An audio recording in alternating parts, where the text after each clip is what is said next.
आज आम्ही माननीय मुख्यमंत्री साहेबांना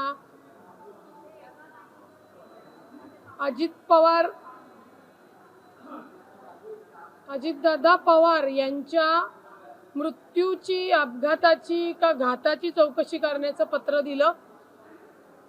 पत्र देताना मुख्यमंत्री साहेब सुद्धा भावुक होते आणि आम्हाला तर अशी वेळ आमच्यावर येईल ही त्या पत्र देताना सुद्धा वाटत नव्हतं। परंतु आम्ही त्यांना विनंती केलेली आहे की सीबीआय चौकशी तुम्ही लावली असली तरी उच्च न्यायालयीन चौकशी ही तातडीने होणं गरजेचं आहे। अनेक त्रुटी आहेत, अनेक शंका आहेत आणि त्या चौकशीच्या पुराव्यातनंच हा घात आहे का अपघात आहे, कशामुळे झालेला, हे सगळ्या महाराष्ट्राच्या जनतेसमोर येणं गरजेचं आहे। कारण का आज 14वा दिवस आहे आणि 14 दिवस होऊन सुद्धा साधे फुटेज म्हणजे जे व्हिडिओ आहेत विमानात बसताना, जाताना, पायलट का बदलले गेले, अनेक ज्या त्रुटी आणि शंका आहेत त्याचं योग्य कायदेशीर कुठलंही उत्तर तपासाच्या यांनी मिळालेलं नाहीये।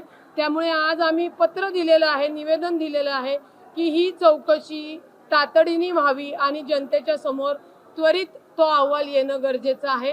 कारण का आजही माननीय अजितदादा आपल्यात नाही ही गोष्टच पटत नाहीये। आज माननीय सुनेत्रा वहिनी यांनी कारभार जरी स्वीकारला तरी त्या खुर्चीमध्ये स्वतः दादाच बसलेत का काय, म्हणजे तुम्ही जर तो क्षण बघितला तर स्वतः पारदादा सुद्धा एवढे भावुक झाले होते आणि वहिनी सुद्धा एवढ्या भावुक झाल्या होत्या की शब्द सुचत नव्हते।